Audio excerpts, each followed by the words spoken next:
We are gathered here today to remember our fallen friend, Andy the Skull. He never particularly did anything noteworthy, but he did sit there on that shelf looking quite spooky for many years. As we've stated before, we aren't really allowed around fire, so instead of candles we have this lightly licked salt lamp, which runs on USB. That's great. Perfect. We are not quite sure how Andy ended up in this situation, but he will be dearly missed.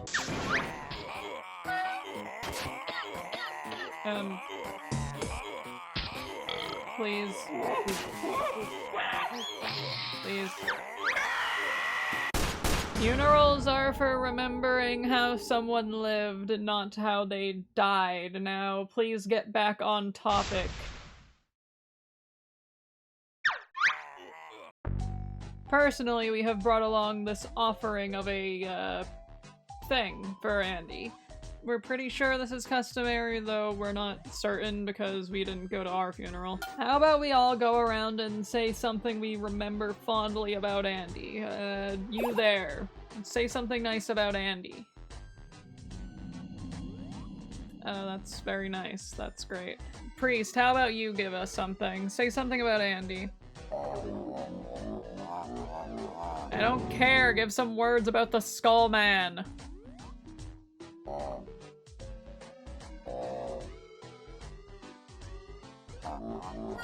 Fantastic, guys. We try to do something nice for you for once, and this is how it turns out. That's just great.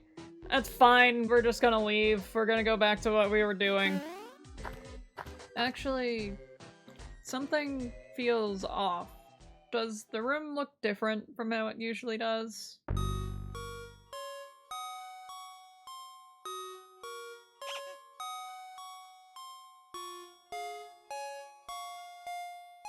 Well, as long as we have a computer, I guess there's nothing to worry about.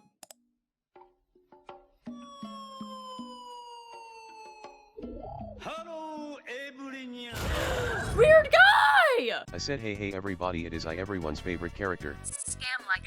Oh, A character in no way, shape or form similar to another character in pop culture at this very moment. I have come to you today with some undefeated deals. Today, I have taken it upon myself to upgrade your Worm Shack into a full-on Nightcrawler Shativa. New features include 8-fold ominous to never ever open, one of which also comes with ominous staircase, a massive hedonism nexus to sate your needish desires. This, and last and least, the best part of this delicious upgrade is that it comes with a modest rent of.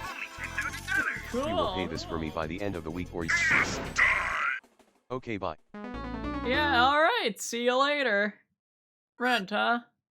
I think we have a few games about rent. Let's see here. No.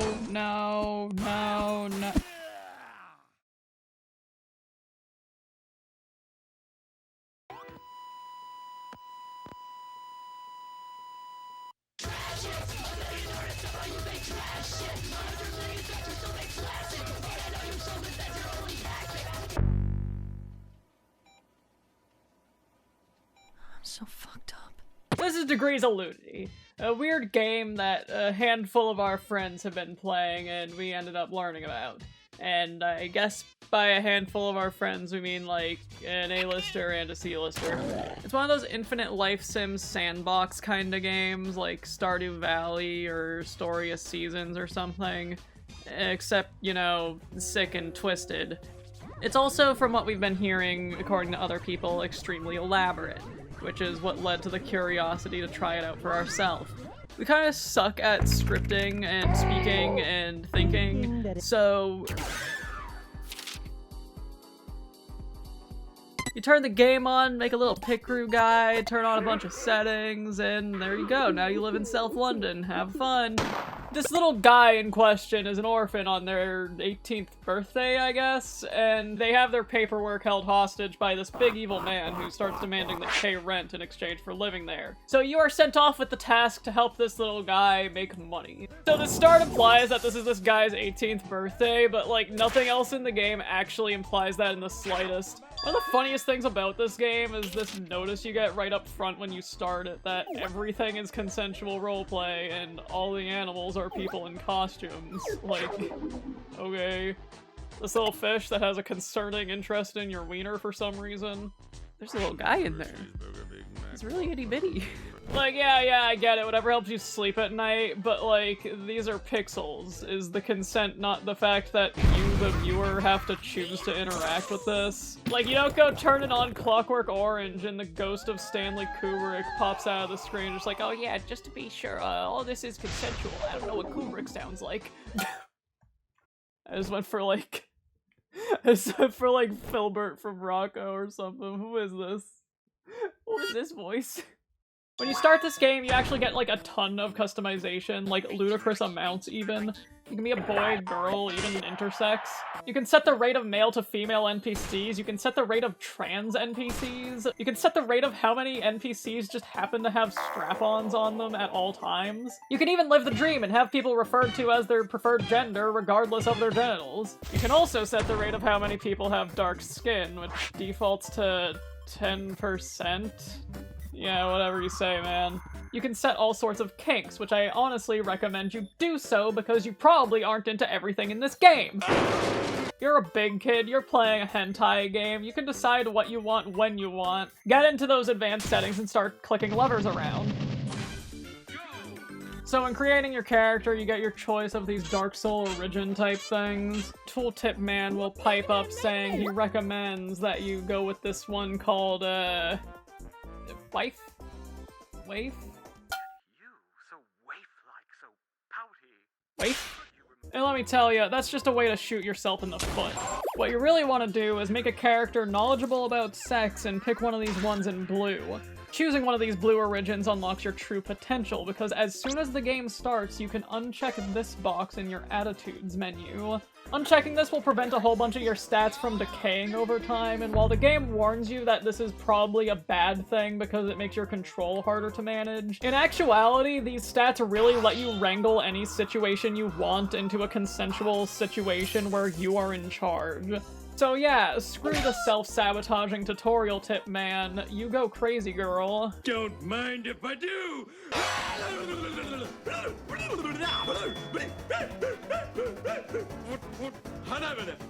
So Bailey kicked you out of his office and tells you to go make $100. Yeah, that's doable. That's doable. We quickly find our character a job at a cafe working for $5 an hour. Pitiful, but it works. We quickly decide this isn't good enough and move on to the dog pound next door, which you can get up to $10 an hour pretty easily, which makes the cafe next door seem like highway robbery. Also, a random dog just found us 100 London fun bucks. Anyway, you can't work all the time. You're a student, you gotta go to school. Well, kinda. You can drop out literally instantly if you feel like it. But we gotta tell ya, never do this. School in this game is actually kind of overpowered. Among the like 30 dozen stats that this game tracks for your character, it tracks all of their grades. And how good of a grade they have in each subject actually correlates to different tiers of several perks. The math perk gets you more money on all random negotiations that you make. The English perk can make your speech checks up to 4 times more effective. The science perk increases your defense stat for some reason. And the history perk is the most interesting because it actually gets you more routes around town. You can use these to avoid so many interactions, including ones from a character you meet in the school. I have a play dead mode. So yeah, this game is the best argument I've ever seen for not dropping out of school. School makes you a better prostitute. Your little picker guy has a bit of a pre-established life. Not much of one, this isn't Fallout 4, but a little bit of one. In the school you'll meet Robin, who's like kind of a sibling to the player character. He's kind of pitiful. You also meet Whitney, who's like the school bully who hates you, question mark.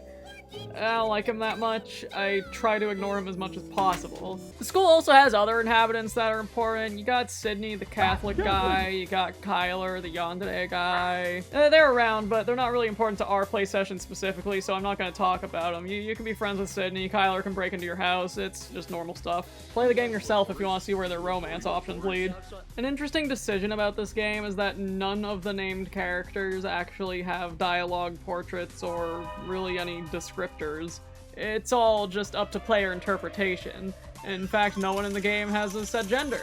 Which sucks that we only found this out after the fact, considering we hate men. Well, to be a bit more clear, we specifically hate men in these big, powerful, abusive positions like Bailey or Whitney. If they were a girl, it would just be a bit more tolerable for us. I guess that's just what you get from a being full of Junko Kinney. Actually, upon further inspection, the game RNG'd into making both Whitney and Bailey trans dudes. Does that make it more tolerable? No, I don't think so. No. Would that be insulting or gender affirming for a trans dude to hear that? Is this joke worth making? Bailey we picture as like that bald evil fat guy that's like kind of the first boss of Fallout 1. Or like this guy from Clarence, I guess. I don't even know why. Though the game does describe him as having hair, so I guess he's more like some sort of grizzled mafioso type. Whitney, that's Snotty Boy. I don't know. We encountered this character once, we decided that's Snotty Boy. But I guess that just isn't right, because all the fan art we see of him is this gay, blonde, pretty boy. Like, how am I supposed to keep laughing at him now when I keep picturing him looking like this? Robin is Basil. Just... Robin is Basil. There's a bunch of other minor characters, and I don't know, maybe we put up a big collage of what we picture all of them as, real quick. So after the first week of living in London, the big evil orphan man takes your $100 and then tells you next week he wants $300. And this is where the real game truly begins.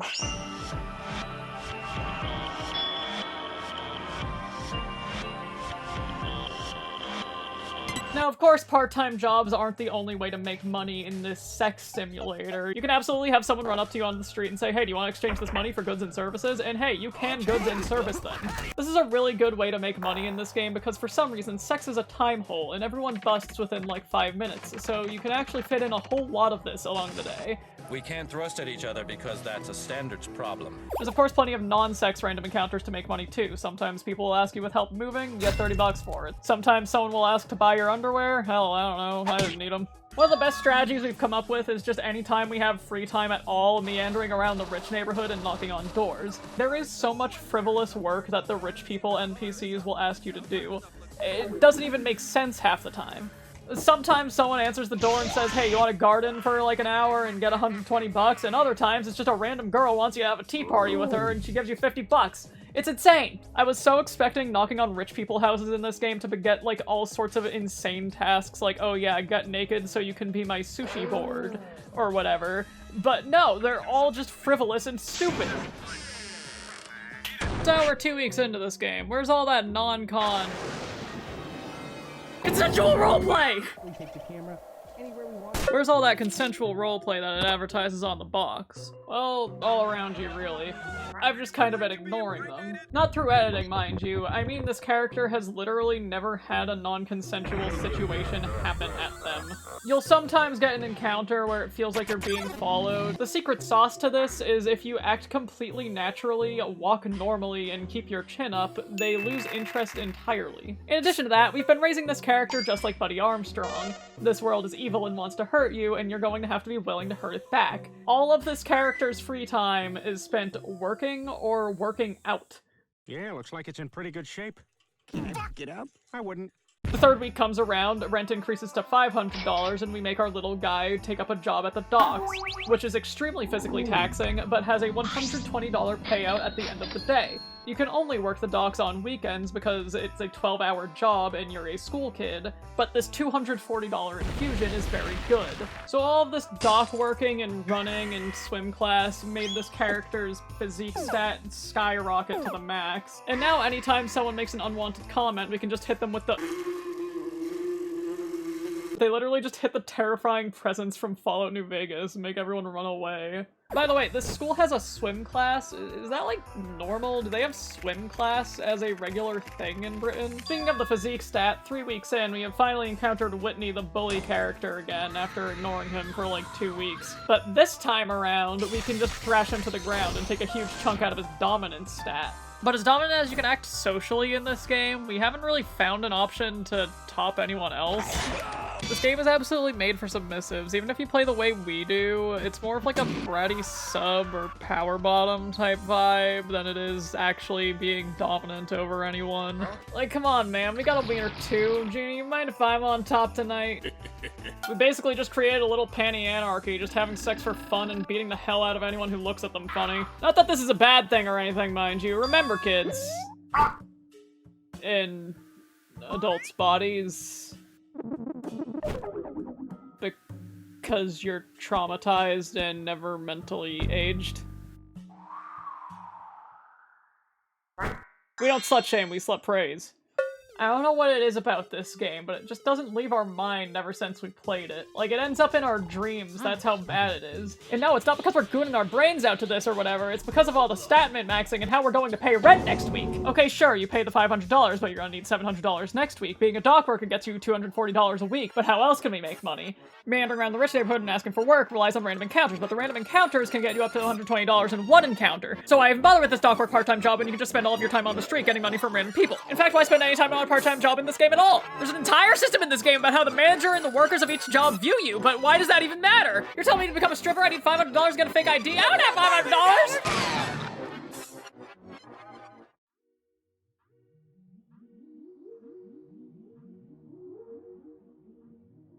Believe it or not, we think there's like a genuine art to this game. There's a lot of things true to life about it. This game has very consistent themes of the rich and privileged taking advantage of anyone less fortunate than them. The world as a whole is made of systems that keep the poor and underprivileged in their place, much like the ever-increasing exorbitant rent in this game. Or things like using pepper spray on humans actually increases your crime rate for assault.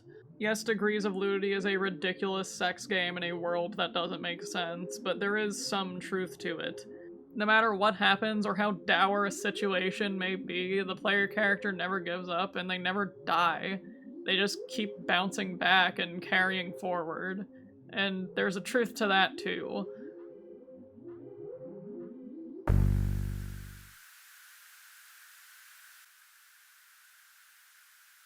Hey, wait, weren't you the one that was having a panic attack? Yeah, but I'm a dark empath, so I just kind of shoved it onto them.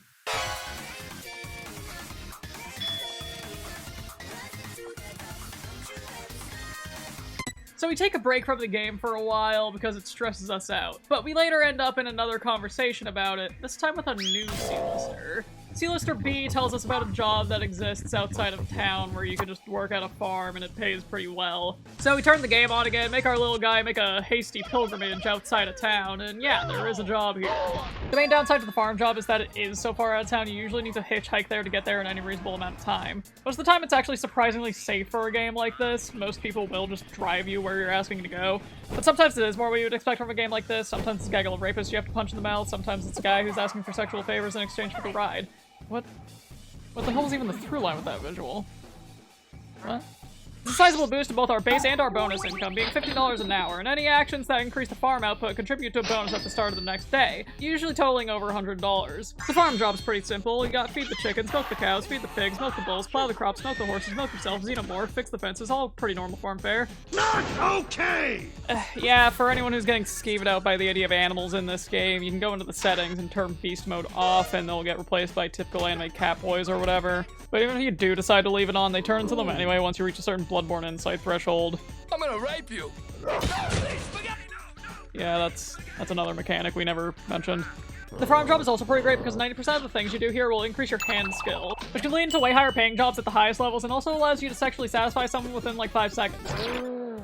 The next 2 weeks in game actually passed pretty uneventfully, but I will bring up we met this rich businessman character that pays us to act like his boyfriend and do sex on him. He's kind of funny. He rolled the smallest penis size in the game. The point where things actually start looking bad for this character is around the end of week 6. We come home from the farm one day and an incidental says that Robin got taken out to the docks for not being able to pay his debt. We run out there, see him getting beaten near death by a bunch of pirates or whatever, and we try to save him by fighting him down. We get absolutely dumpstered. Our science doctorate did not save us.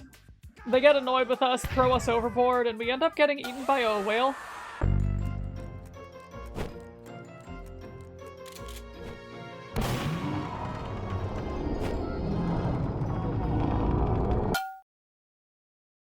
Okay, so let me level with you. This is the weirdest thing you'll hear a YouTuber say all week. Possibly all month. But we have a deep, irrational fear of being eaten by a whale. So that is to say, we were sitting here playing a hentai game, one hand down our jorts, when we suddenly got hit by the 1-2 punch of extremely depressing storyline into whale. It's like this part of the game was scientifically engineered to reset us to neutral. So after blacking out, we wash up on shore at some point. We don't even want to know how. Upon returning home, the game prompts us to confront Bailey about this, but upon entering his office, we don't have the ability to gouge his eyes out with our thumbs, but instead take on Robin's debt, doubling our rent that we need to pay.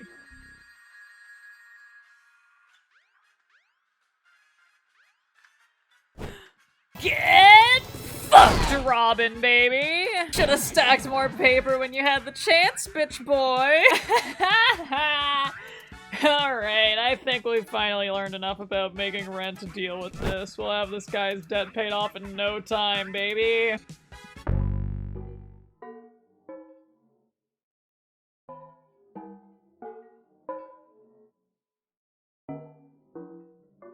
Oh yeah, just a random thing to point out that we find funny. This game treats foreskin like the boy version of a hymen. Like, that's not right. Right? Like, you can really just kind of grab it, go like, right? Hey, it's for comedy, we can do it! Oh, wait, why are you holding the gun to me?